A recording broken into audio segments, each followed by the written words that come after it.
Salut à tous et salut à toutes, c'est Talp.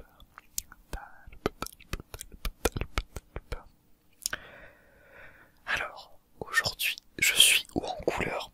Vous le voyez peut-être à mon pull Pikachu. D'ailleurs, il y a un beau dessin derrière, je sais pas si je pourrais vous le montrer. Mais aujourd'hui, j'ai un paquet de top loaders à vous montrer. Alors, pour ceux qui se demandent, un top loader, c'est juste la protection que vous voyez ici, qui est en plastique autour d'une carte. Ce sont à peu près toutes les cartes que j'estime un minimum rares dans ma collection. Je n'ai pas commencé à collectionner les cartes il y a trop longtemps, et c'est un hobby vraiment très secondaire. Mais j'ai quand même pas mal de cartes, et surtout, je les aime beaucoup. Alors,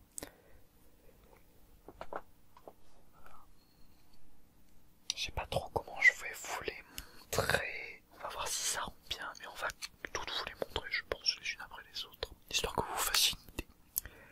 On va commencer par une carte World of Warcraft, qui est la carte Destiny, qui est aussi donc une carte épique de je ne sais plus quel set exactement.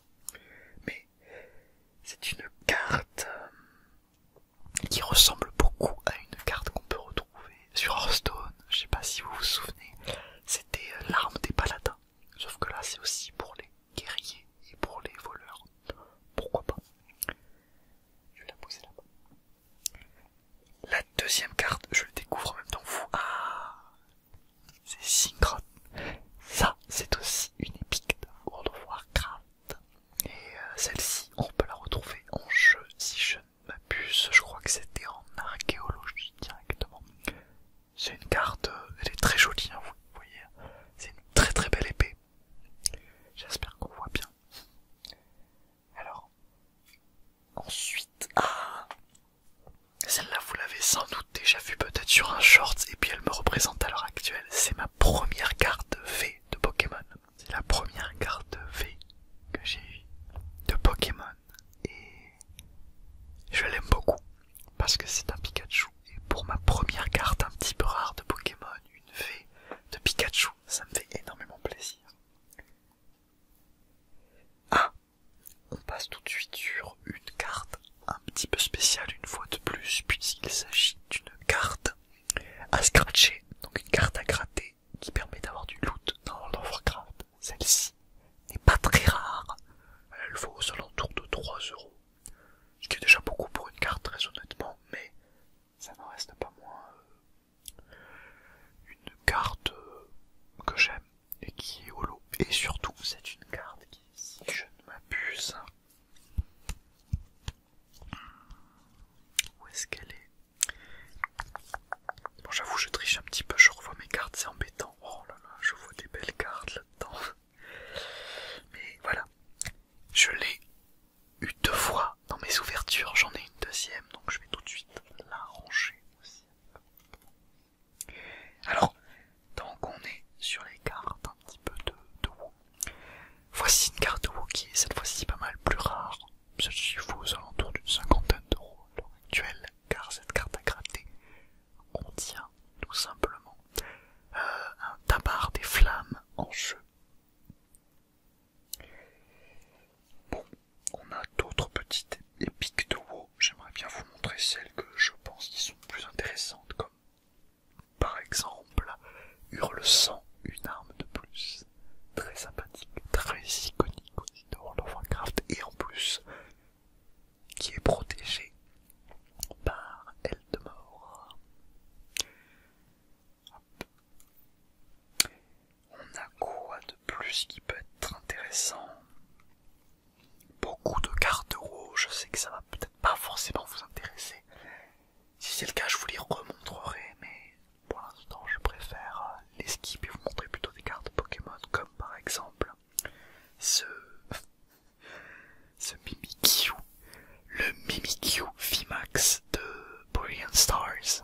Alors il faut savoir aussi que j'ai décidé d'acheter il y a quelques mois de ça une boîte de boosters, de 36 boosters de Brilliant Stars, donc vous allez sans doute voir pas mal de celles-ci, pas mal de cartes Brilliant Stars dans mes cartes rares. Et hormis les cartes rares que vous voyez ici, j'ai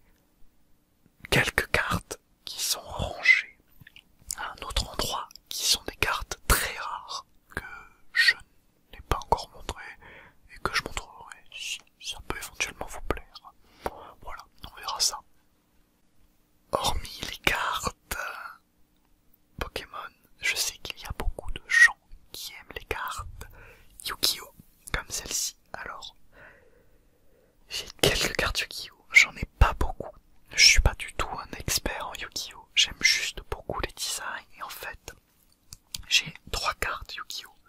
Qui sont des cartes que je vais vous montrer les unes après les autres. Je vous ai montré celle-là. Je vous montre les 2 autres. Voilà, il y a un petit chevalier, un cavalier que vous connaissez déjà puisque c'est une des cartes qui est dans la première saison et qui est extrêmement connue. Pas sous ce design-là, mais on peut la retrouver sur d'autres designs.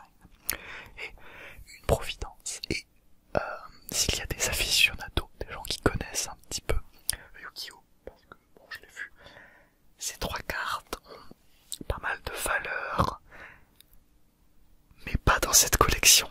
En fait, il y a différentes éditions des cartes,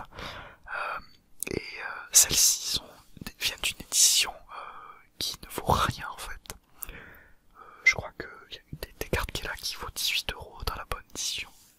C'est comme un dragon blanc aux yeux bleus première édition comparé à un dragon blanc aux yeux bleus qui serait fait par 1 million d'exemplaires aujourd'hui. C'est le même design, pas la même édition, ça perd de l'intérêt. Alors, revenons-en aux cartes Pokémon intéressantes. Et nous avons, alors, je ne me rappelle plus du nom français, si c'est Heatran ou je sais pas ce que c'est. Nous avons Heatran VMAX, bien sûr, de Brilliant Stars une fois de plus, hein, bien sûr, qui est très joli, très brutal comme carte. Et juste derrière, j'ai eu pas mal de chance, j'ai eu la version radiante, de ce Pokémon. Voilà, dans la même série.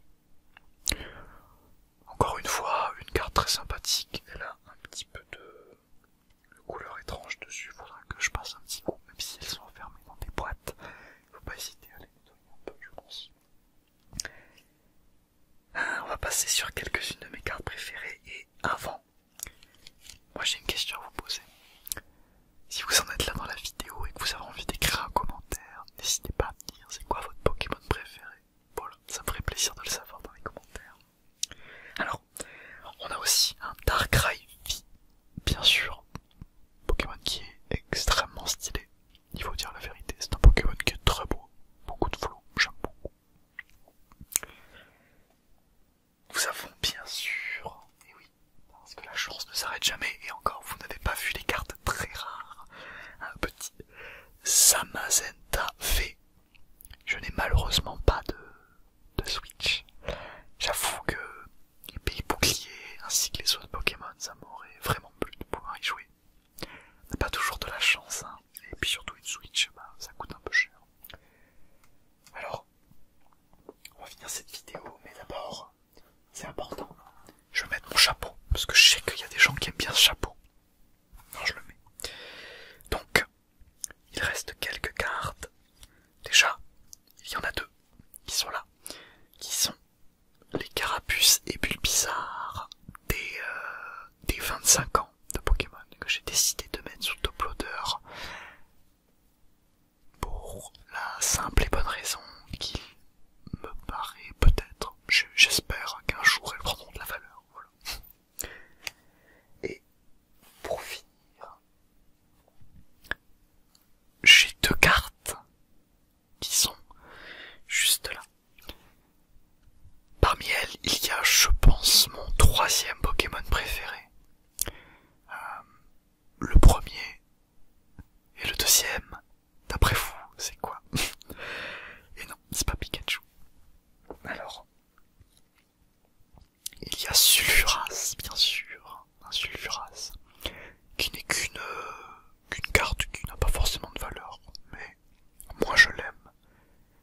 Moi je considère, j'adore le trio des oiseaux légendaires de départ, ça fait partie de mes Pokémon préférés. Mais parmi eux, il y en a un qui est mon Pokémon préféré, pour la simple et bonne raison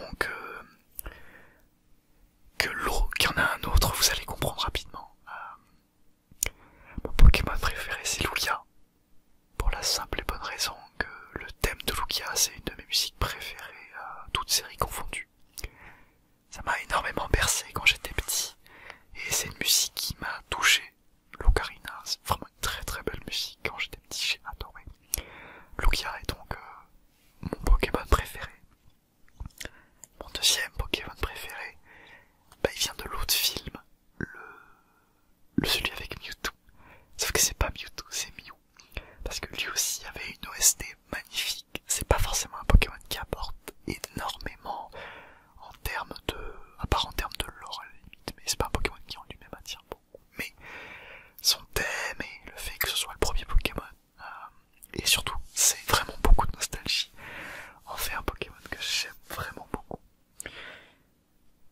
troisième.